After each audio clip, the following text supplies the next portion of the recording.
Buenas tardes, hermanos, nuevamente. Pues ya como lo ha dicho mi hermano Oscar, pues vamos a continuar con nuestro estudio de el capítulo número 9 de el Evangelio de Juan. Les pido por favor si pueden ir abriendo sus Biblias ahí. Capítulo número 9 del Evangelio de Juan. La semana pasada dimos inicio con este capítulo. Revisamos los primeros 24 versículos.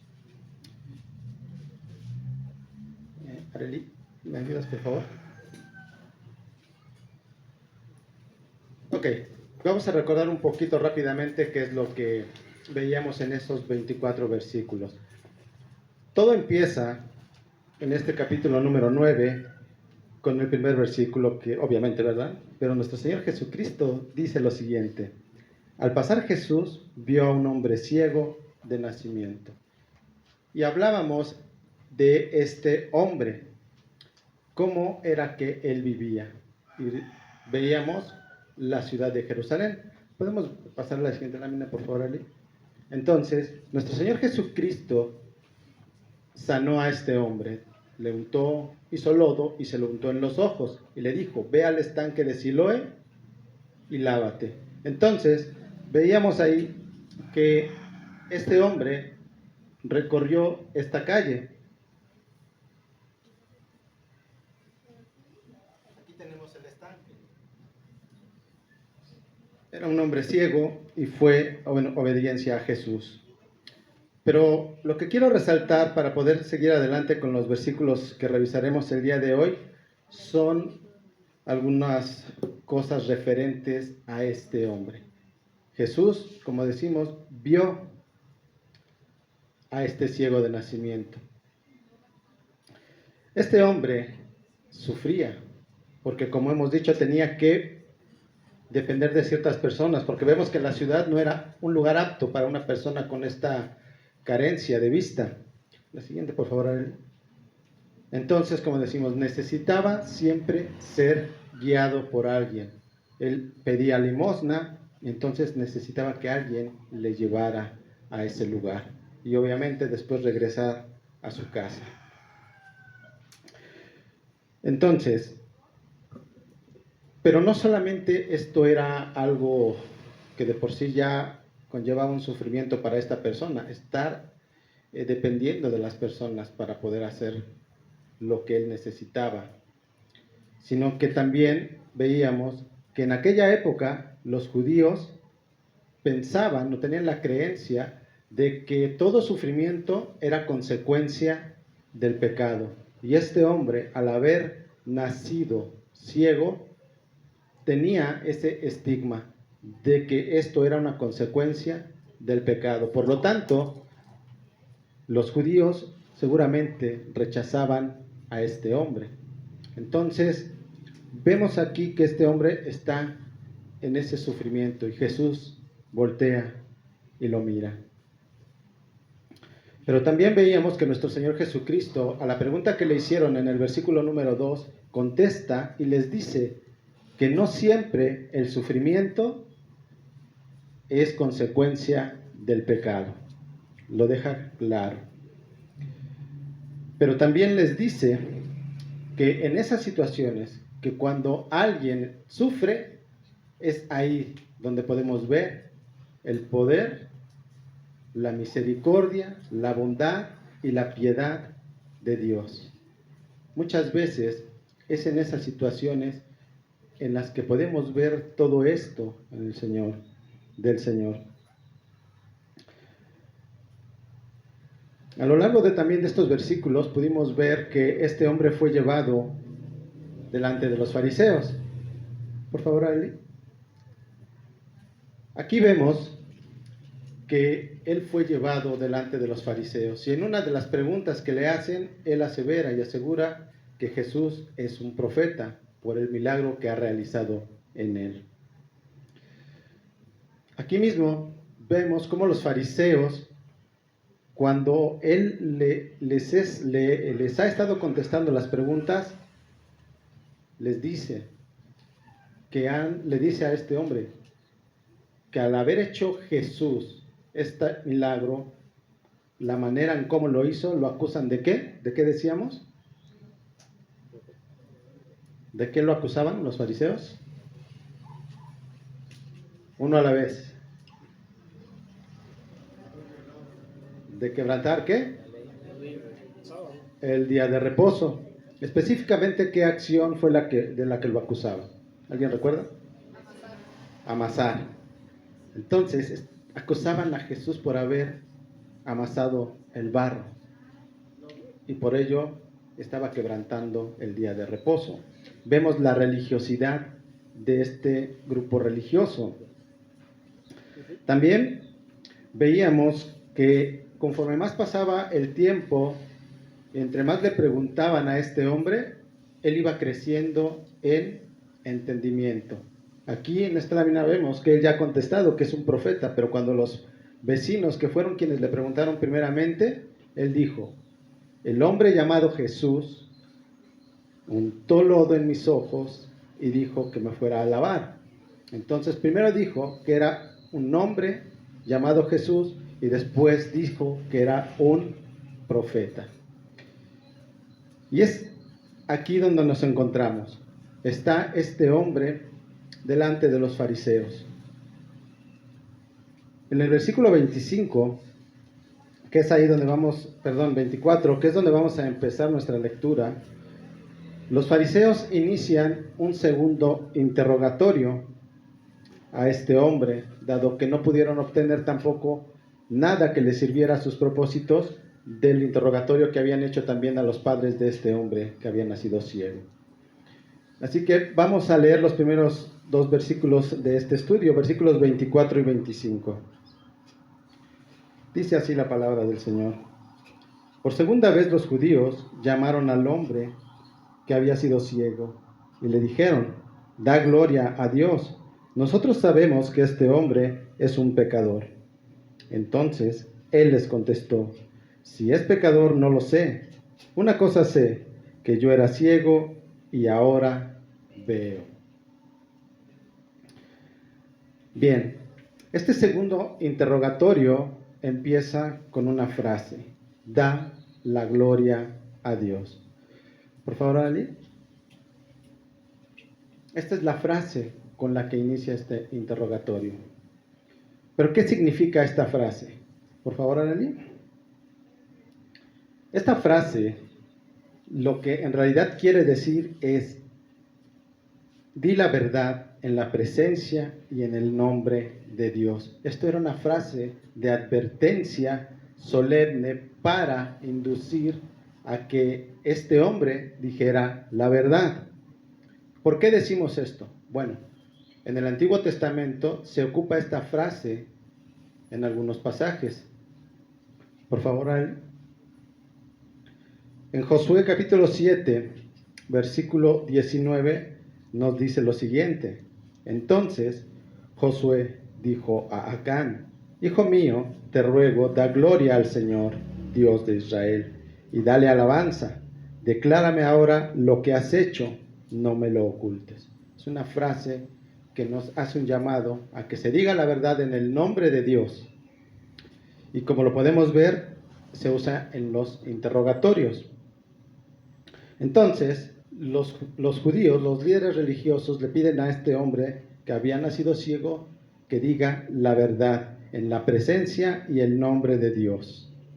Pero, seguido a esta frase, ellos hacen una afirmación: nosotros sabemos que este hombre es un pecador. Ahí inmediatamente están queriendo que este hombre responda en esa dirección, en ese sentido. Están haciendo uso de su autoridad. Vean cómo dice: nosotros sabemos. Y esto es importante, ¿por qué? A lo largo de todos estos versículos que vamos a ver, vamos a notar esta manera de hablar y de referirse los fariseos de sí mismos.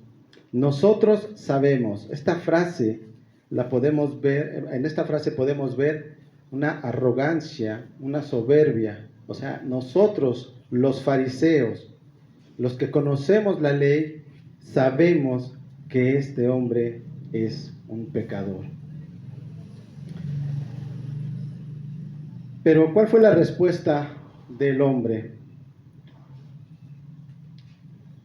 Entonces él les contestó: si es pecador no lo sé, una cosa sé, que yo era ciego y ahora veo. Entonces lo que les está diciendo este hombre es: ok, ustedes piensan que es pecador, pero eso es lo que ustedes creen. Eso es tema de ustedes. Yo solo sé que Jesús me ha sanado.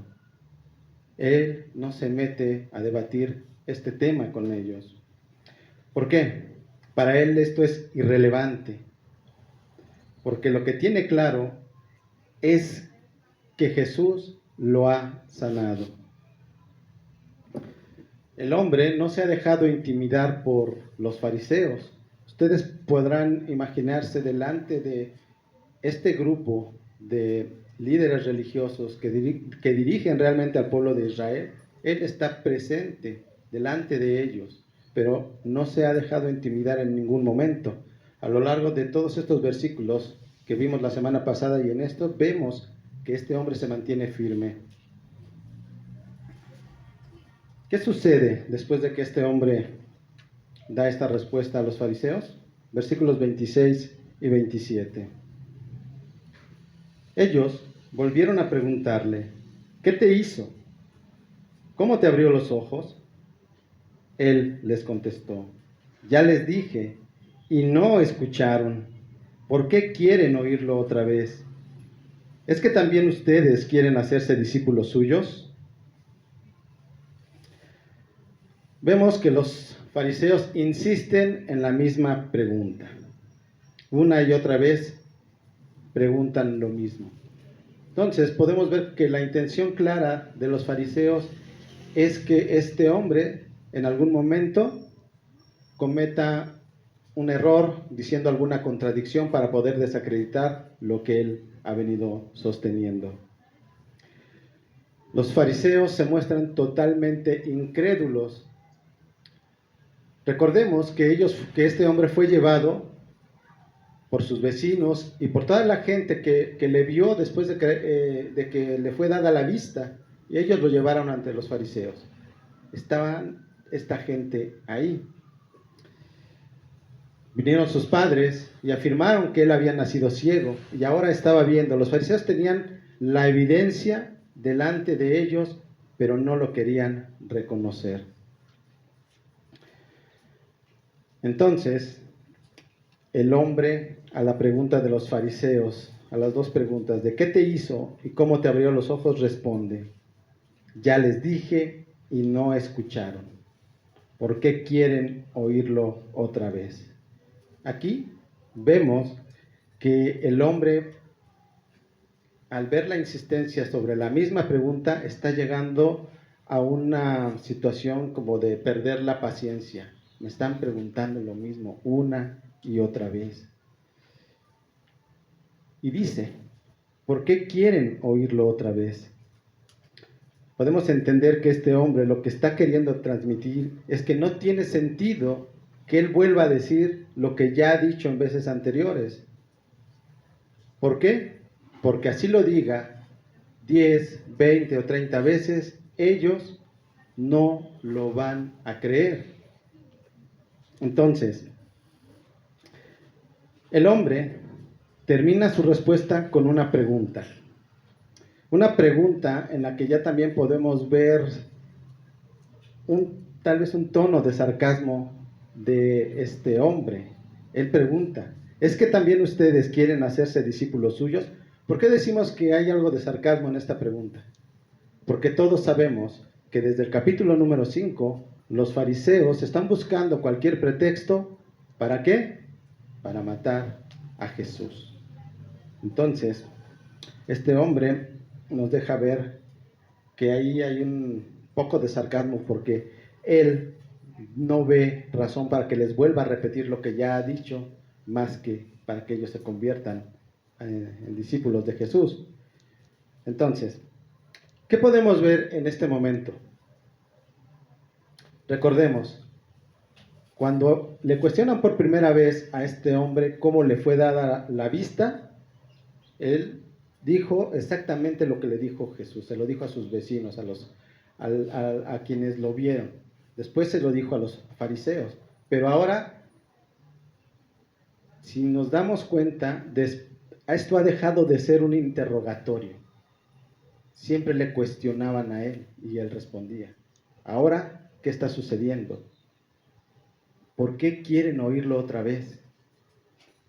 Está cambiando este interrogatorio, se está convirtiendo ya en un intercambio de puntos de vista. ¿Qué no este hombre era alguien que estaba pidiendo limosna?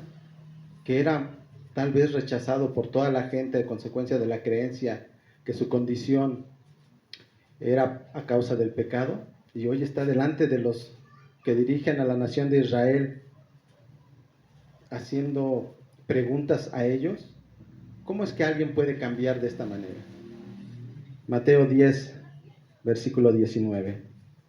Pero cuando los entreguen, no se preocupen de cómo o qué hablarán, porque a esa hora se les dará lo que habrán de hablar. Como podemos ver, aquí no está solo este hombre. Este hombre está siendo guiado. Y vamos a ver más adelante por qué decimos esto. Pero lo que sí debemos tener claro es que esto está cambiando. Esto ya no es un simple interrogatorio. Esta pregunta hecha por el hombre ha puesto furiosos a los fariseos. Versículos 28 y 29. ¿Podemos pasar a la siguiente, Arali, por favor?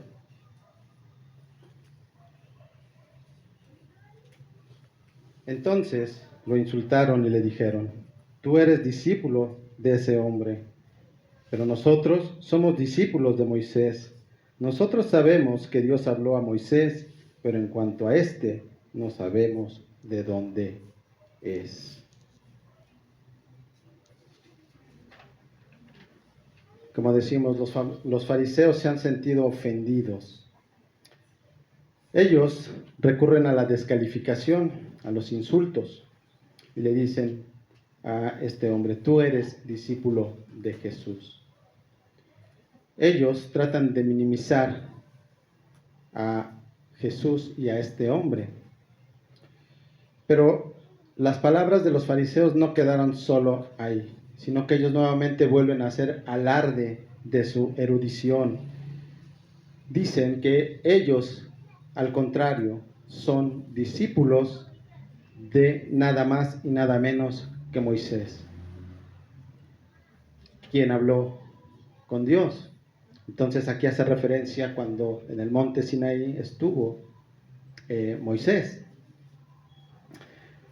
Esta arrogancia de los fariseos se mantiene, como si el ser discípulos de Moisés fuera lo que les daría la salvación. Los fariseos intentaban a toda costa mostrar su gran intelecto y esa rigurosidad al cumplir con la ley al pie de la letra, como si el hablar de Cristo y de Moisés fuera contradictorio.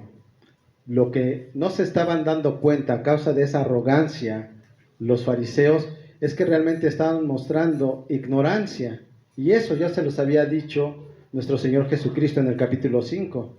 Por favor, la siguiente, Aurelia. Juan capítulo 5, versículo 45 al 47. No piensen que yo los acusaré delante del Padre. El que los acusa es Moisés, en quien ustedes han puesto su esperanza. Porque si creyeran a Moisés, me creerían a mí, porque de mí escribió él. Pero si no creen sus escritos, ¿cómo creerán mis palabras? Entonces, dado esto, si aquellos hombres hubieran sido buenos discípulos de Moisés, por lo que acabamos de leer, también habrían sido discípulos de Cristo. Pero, al no serlo, lo que están demostrando es una ignorancia y también están evidenciando que no son buenos discípulos de Moisés. El orgullo y la soberbia de los fariseos los tiene cegados. No ven el milagro, no quieren verlo, no ven la evidencia. Los fariseos terminan diciendo en estos versículos que leíamos, pero en cuanto a este, no sabemos de dónde es. Esto lo dicen en dos sentidos. El primero es que ellos, los grandes eruditos que han estudiado tanto, no saben quién es Jesús, no tienen idea de quién es. Las Escrituras no dicen nada. Eso es lo que dicen ellos. Pero también con esta pregunta o con esta afirmación dicen que no saben de dónde es. ¿Para qué? Para minimizar la autoridad de Jesús. Ellos dicen, bueno, nosotros somos discípulos de Moisés y Moisés habló con Dios. Y si nosotros somos sus discípulos de Moisés, tenemos esa autoridad que viene desde Moisés. Pero este Jesús, ¿de dónde viene? ¿Quién es Él? Entonces ellos intentan anular la autoridad de Jesús. El hombre responde en los versículos 30 y 33 de una manera que los fariseos no esperaban. Versículos 30 al 33. El hombre les respondió, pues en esto hay algo asombroso, que ustedes no sepan de dónde es, y sin embargo, a mí me abrió los ojos. Sabemos que Dios no oye a los pecadores, pero si alguien teme a Dios y hace su voluntad, a éste oye. Desde el principio jamás se ha oído decir que alguien abriera los ojos a un ciego de nacimiento. Si éste no viniera de Dios, no podría hacer nada. Bien, lo primero que podemos ver aquí es que este hombre resalta el milagro, resalta el hecho de que en ningún lado se encuentra registro de un milagro de tal magnitud, de que alguien le haya devuelto la vista a un hombre ciego de nacimiento. Eso es lo primero que pone sobre la mesa. Pero, al mismo tiempo muestra en esta respuesta asombro. Él se asombra nuevamente del grado de incredulidad y ahora de irracionalidad que están mostrando los fariseos. ¿Por qué decimos esto? Bueno, él ahora va a poner delante de ellos un argumento. Vamos a revisarlo. En esta respuesta, el hombre desarrolla un razonamiento que se basa en dos ideas que podemos ver a lo largo del Antiguo Testamento. ¿Cuáles son esas dos ideas? Bueno, la primera es que Dios no oye la oración de una mala persona. Esto es lo que dice el Antiguo Testamento. La siguiente, por favor, Arely. En Isaías, capítulo 1, versículo 15, bueno, nada más como dato, esto que vemos aquí no se alcanza a ver muy bien, pero es uno de los rollos, es el rollo de Isaías que se encuentra en el Museo de Israel. Lo que está...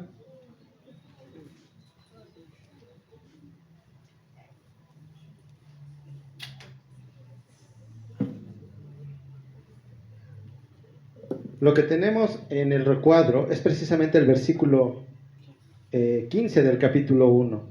Y ese versículo dice, cuando extiendan sus manos, esconderé mis ojos de ustedes. Sí, aunque multipliquen las oraciones, no escucharé. Sus manos están llenas de sangre. Cuando extiendan sus manos, los judíos oraban a Dios con las manos extendidas y con las palmas hacia arriba. Entonces, cuando hacen esto, el Señor dice, sus manos están llenas de sangre. Alguien que me ayude, por favor, a leer el Salmo, en el capítulo 66, versículo 18. Salmo 66, versículo 18.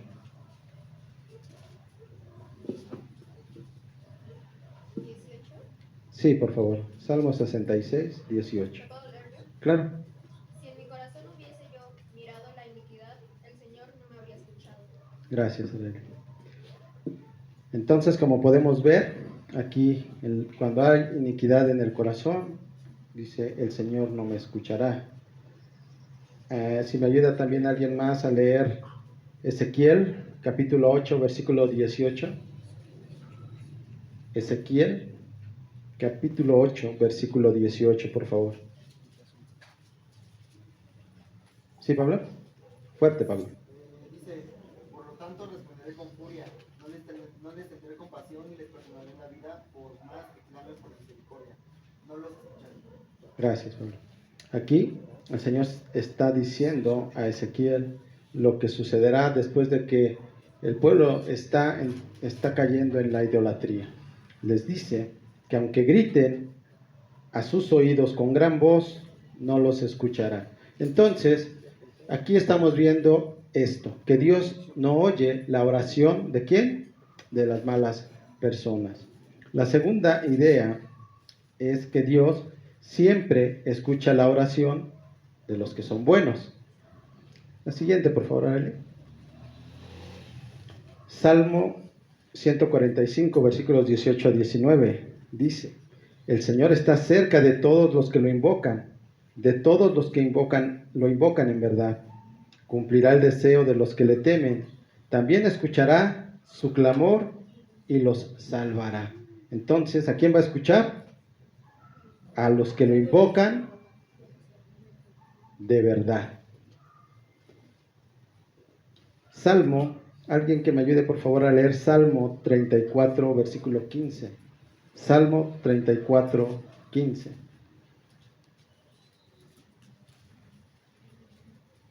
Sí, hermano Yola. Los ojos de Jehová están sobre los justos y atentos sus oídos al clamor de ellos. Gracias. Entonces, ¿a quién escucha? ¿A quién están atentos sus oídos del Señor? De los justos. Y en Proverbios 15, 29, si alguien me ayuda a leerlo, podemos ver estas dos ideas juntas. Proverbios 15, versículo 29.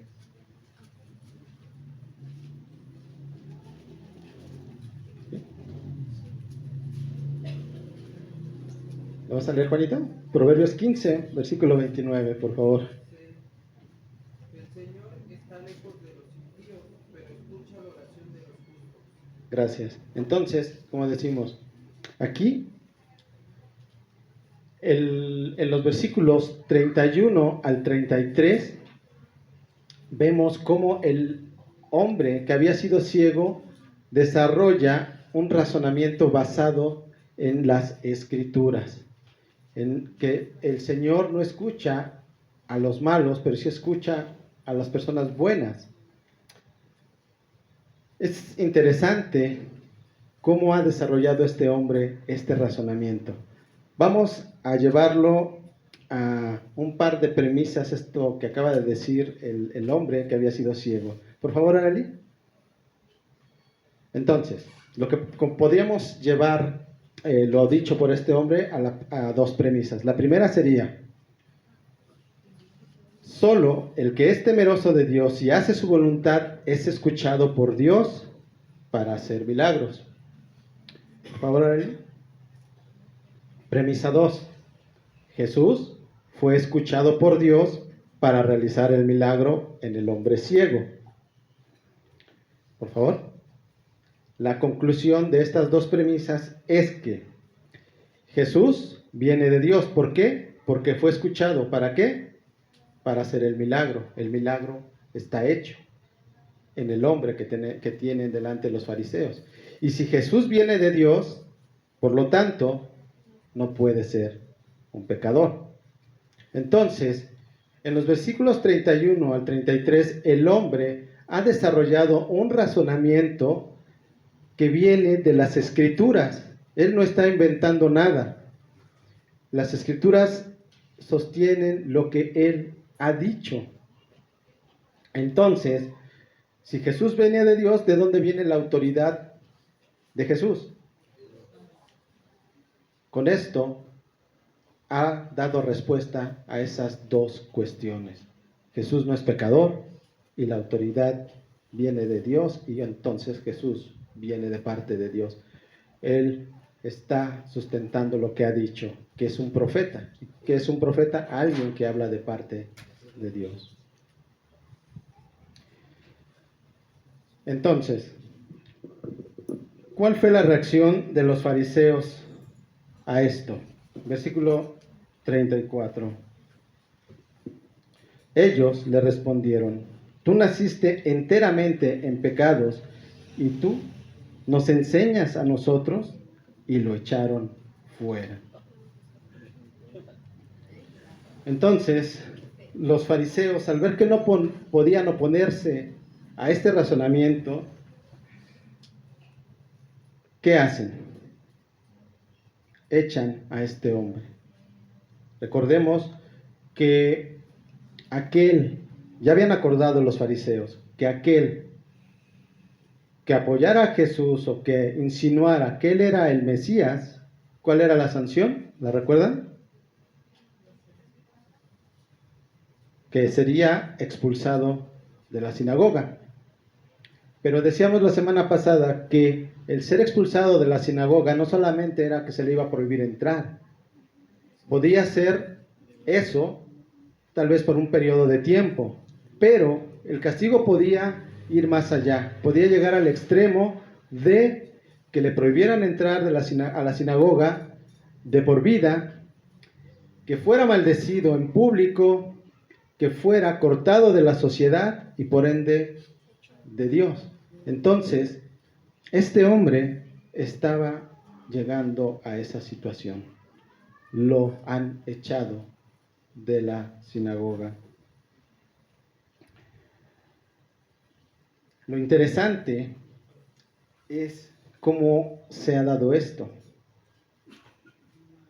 El hombre hirió el orgullo y la soberbia de los fariseos. Este hombre que había sido ciego, que había pedido limosna, que dependía para todo de alguien más, había derrotado a los fariseos en el mismísimo campo de batalla de las Escrituras. Entonces, ¿qué decíamos hace un rato? No estamos solos.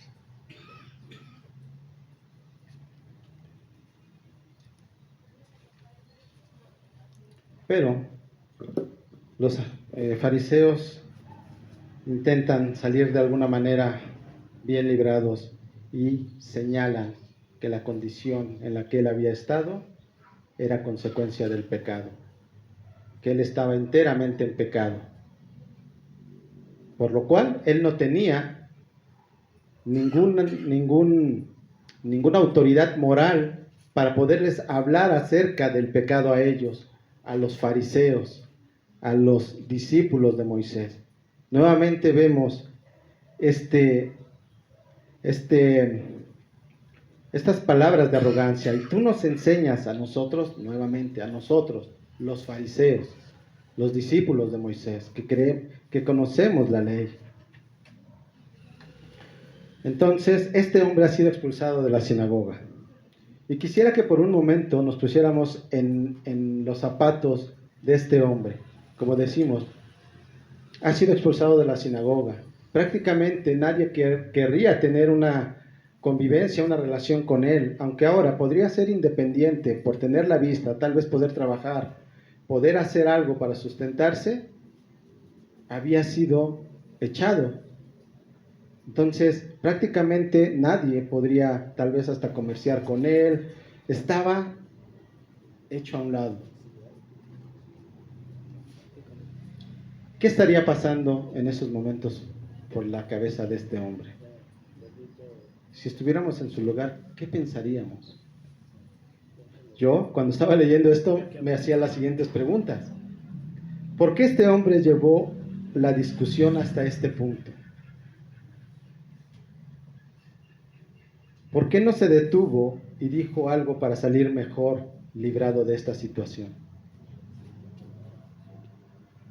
¿Por qué no cedió a la petición de los fariseos? Al final de cuentas, él ya había recuperado la vista, ¿o no? Él podría vivir tranquilamente, seguir siendo parte del pueblo de Israel. ¿Por qué hizo todo esto?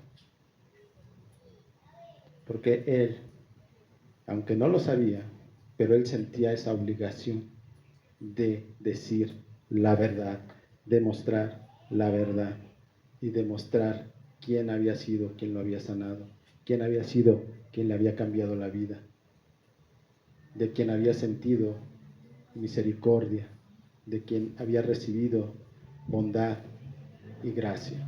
Eso es lo que llevó a este hombre a este punto. ¿Qué sucede después?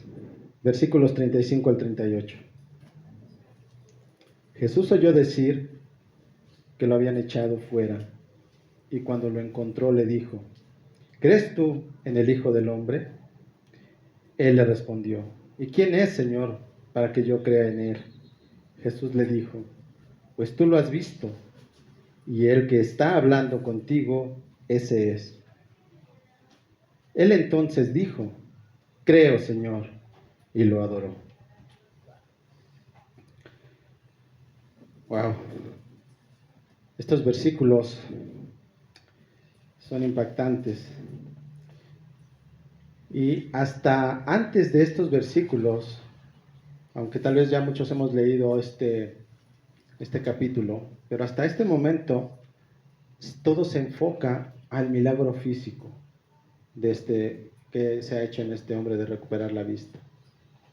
Le quitó la ceguera con la que había nacido. En ningún momento se nos dice algo más hasta estos versículos.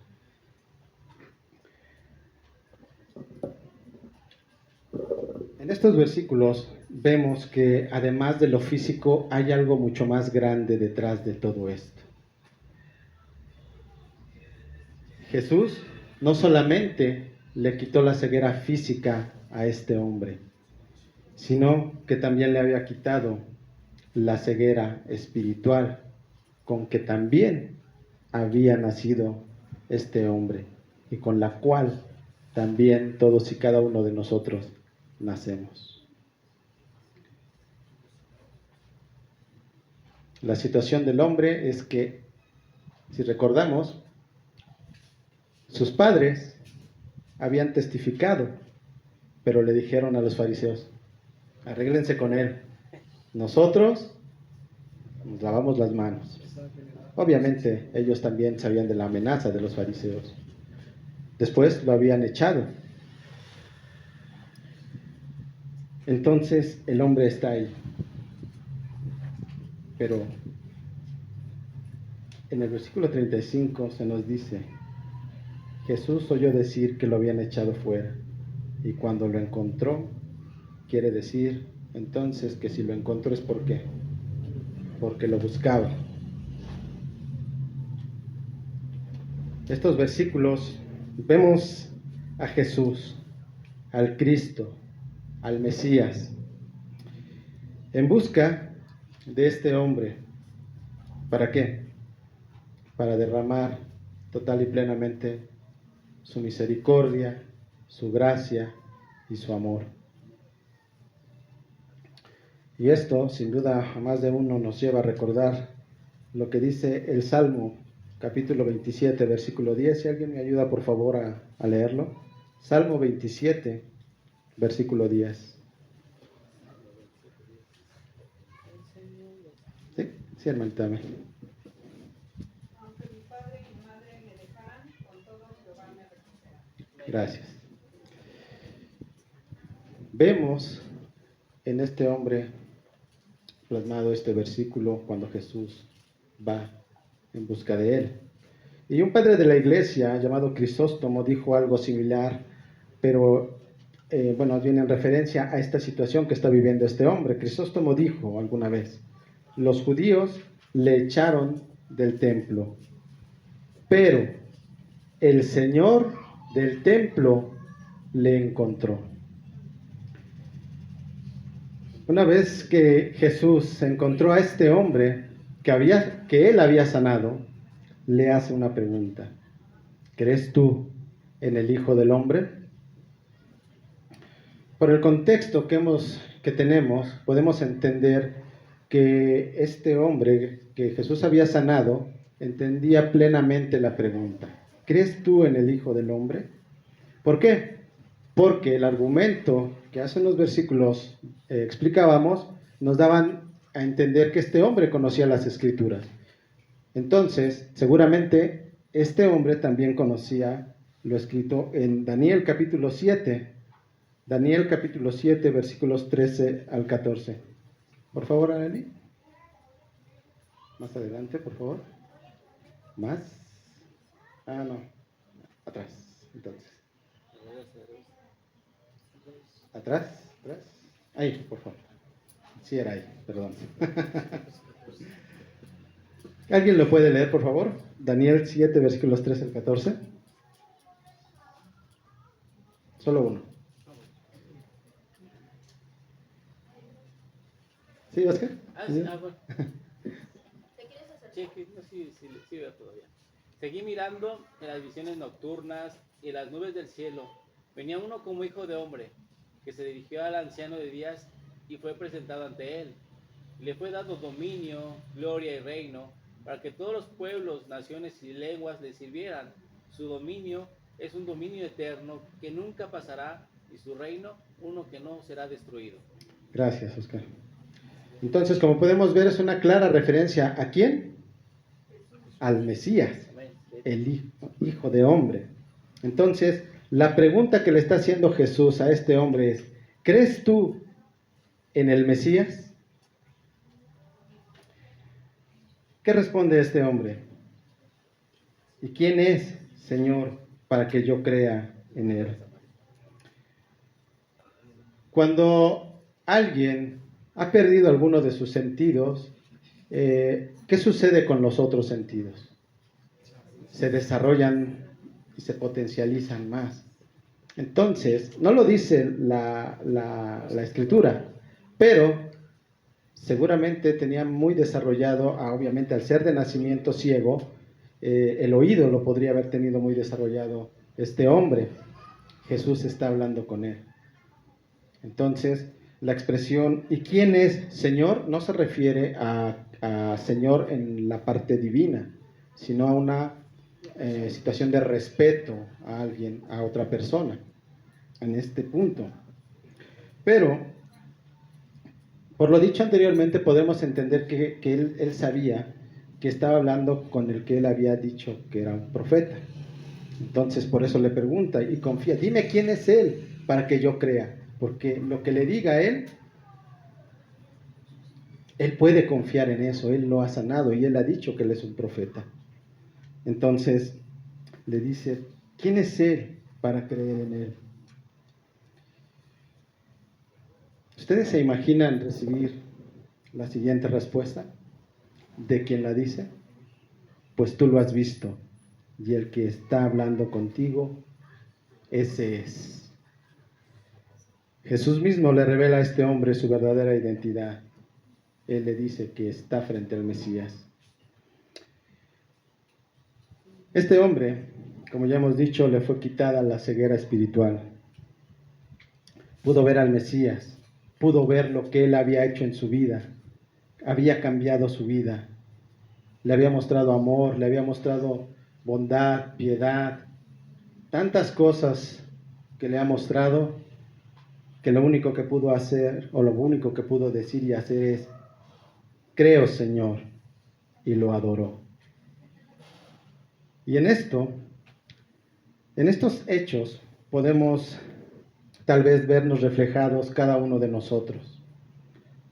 Cuando nos fue compartido el Evangelio, cada uno de nosotros pudimos ver a Cristo ahí, en esa cruz, tomando nuestro lugar. Cuando alguien nos compartió el Evangelio, pudimos escuchar la voz de Jesús, volteando Él a vernos. Entonces,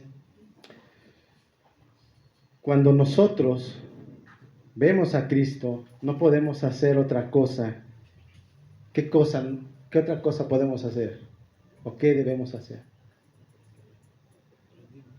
creer y adorarlo. Pero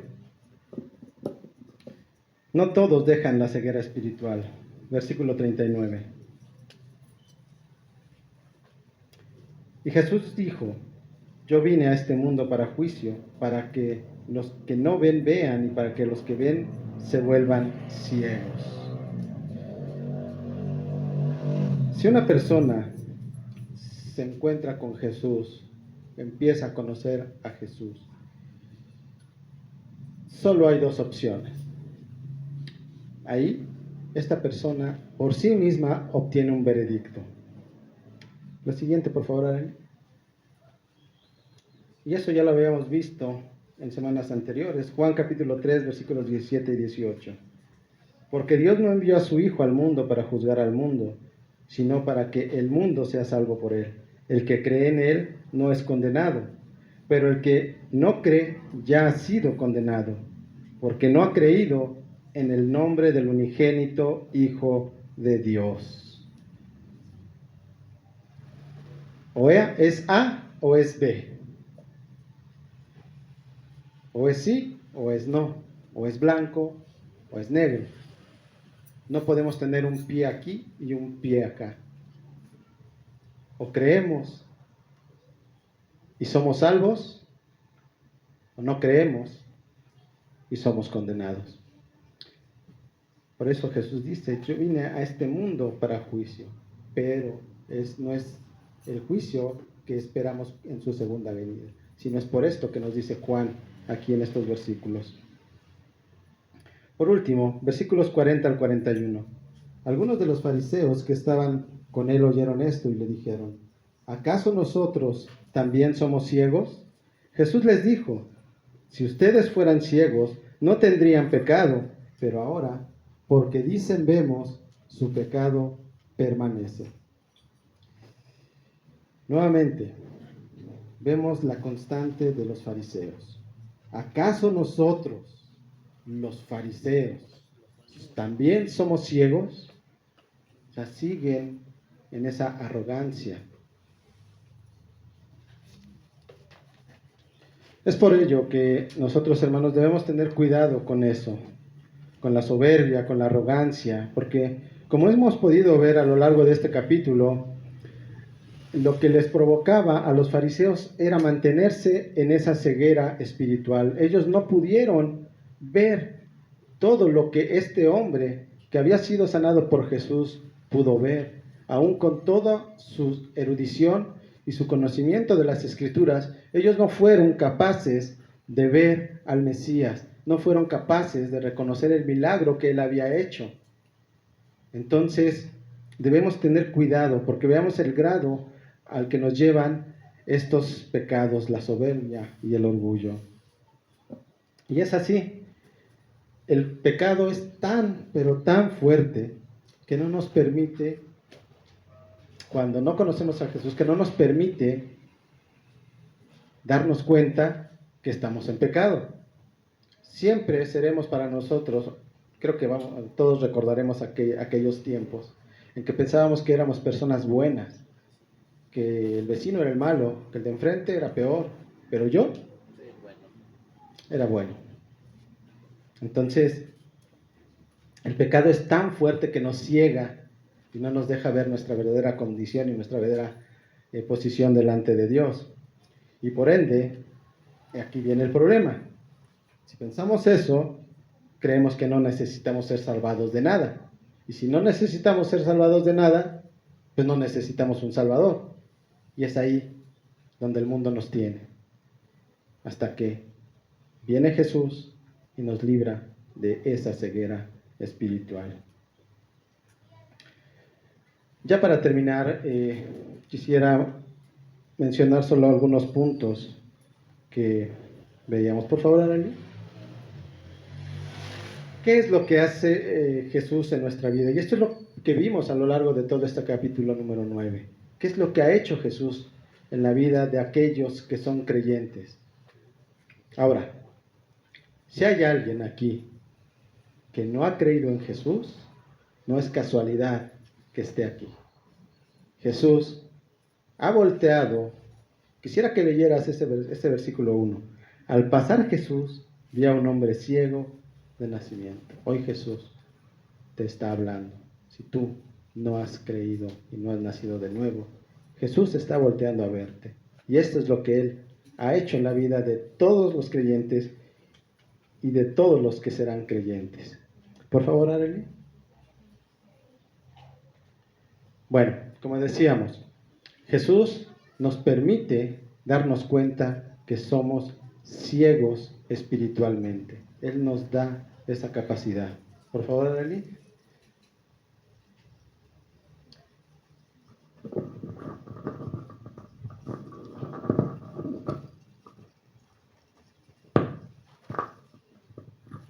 También, como decíamos hace un momento, es quien toma la iniciativa para sanarnos. Porque como dice Romanos, nadie busca a Dios, nadie es bueno. Entonces Jesús toma la iniciativa para quitarnos esa ceguera. Por favor, Arely. También Jesús hace una obra de creación en nosotros, es decir, somos nuevas criaturas en Cristo. Por favor, Arely. ¿Qué más hace Jesús en nuestra vida? Por favor. Cambia nuestra vida de una manera radical. Cuando nosotros nacemos, como lo hizo con este ciego, este ejemplo lo vemos en lo físico, pero también lo podemos ver en lo espiritual. Nuestra manera de vivir, al ser nuevas criaturas en Cristo, debe de ser una vida totalmente diferente a como habíamos venido viviendo. Por favor, Arely. Y como veíamos, Jesús siempre estará con nosotros. Él nunca nos dejará solos. ¿Qué piensan de todo esto, hermanos? Jesús, entre tantas otras cosas, Él hace esto en nuestras vidas. ¿Qué piensan? ¿Qué hicimos para merecer esto? ¿Qué hicimos? ¿Alguien hizo algo? Sí, la fe viene de Él también, ¿no? Pura gracia. La pura gracia de Dios derramada en nuestras vidas. Entonces, ¿podemos sentirnos privilegiados? ¿En verdad se siente uno privilegiado? Claro que sí. Pero ese privilegio también tiene otro lado de la moneda. Como hijos de Dios y como creyentes tenemos ciertas responsabilidades. Por favor, Arely. ¿Otra vez? Algo de lo que nosotros debemos ser responsables es, como lo hizo este hombre que le fue dada la vista, es ser fieles en nuestro testimonio de lo que Jesús ha hecho en nuestra vida. Y no solamente de palabra, no solamente diciendo y platicando, oye, yo estaba en esta situación y el Señor me sacó de ahí, sino que va de la mano con nuestro cambio de vida. Nosotros ya no debemos vivir como vivíamos antes de que Cristo viviera en nosotros. Y aquí, en estas responsabilidades, podríamos en cada una de ellas hacernos las siguientes preguntas. ¿En verdad estás dando con tu vida testimonio de que Cristo ha quitado esa ceguera espiritual en ti? ¿Estás viviendo en tu casa, con tu familia, en el trabajo, en la escuela, en la iglesia? ¿Cómo está tu relación con los hermanos, con tu familia, con tus hijos, con tus compañeros de trabajo? ¿Estás dando testimonio con tu vida de Cristo? Por favor, Arely. También, como responsabilidad, tenemos el profundizar en el conocimiento de Jesús, es decir, ir a la palabra. Si yo les preguntara, ¿cuánto tiempo durante la semana leyeron la palabra? Tendríamos ¿Saldríamos aprobados? ¿Cuánto tiempo pasamos con Jesús en esta semana? Es una de las responsabilidades que tenemos. Por favor, Areli. ¿Otra vez? También Jesús nos llama a ser obedientes a Él y a confiar en Él. Él dijo que no nos dejaría solos, pero a veces nosotros queremos resolver las cosas por nuestra propia mano, en nuestras propias fuerzas, pero Él nos dice, que confiemos en Él. ¿Cuántas veces lo hacemos? Por favor, Arely. Y bueno, lo que decíamos al final. Debemos cuidar nuestro corazón del orgullo, de la soberbia, de todo eso que nos mantendría o nos alejaría de Jesús, que nos mantendría en esa ceguera espiritual. Entonces tengamos cuidado, hermanos, con eso. Y ya para terminar, quisiera que leyéramos el siguiente versículo. Por favor, Arely. Salmo 146, 8. Y que esto también lo tengamos presente siempre. Salmo 146, 8. El Señor abre los ojos a los ciegos. El Señor levanta a los caídos. El Señor ama a los justos. Entonces, hermanos, mi oración es porque todos los que estamos aquí, o todos los que hayamos escuchado esto, vivamos para Cristo, que demos testimonio de lo que Él ha hecho en nuestra vida y que lo reflejemos, porque como este hombre lo hizo, Él perdió todo por dar un buen testimonio, por decir la verdad, por creer en Cristo. Y ojalá que nosotros podamos seguir este ejemplo de este hombre del que le fue quitada la ceguera espiritual. Vamos a orar. Bendito Padre, gracias, Señor, por tu palabra. Gracias por quitarnos de la venda de los ojos, Señor, porque a veces, Señor, aunque las cosas están delante y nos tropecemos una y otra vez con la misma piedra, Señor, a veces pensamos que tú no estás con nosotros, pero Señor, te damos gracias porque tú nos has dado esa vista, nos has podido mostrar tu rostro, nos has podido mostrar lo que haces en nuestra vida, Señor.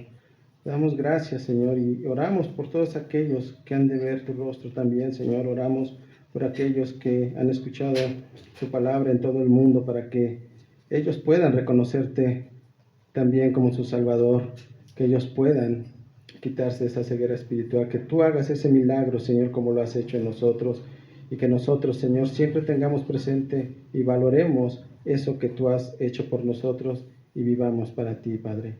Gracias, Señor, te damos en el nombre de Cristo Jesús. Amén.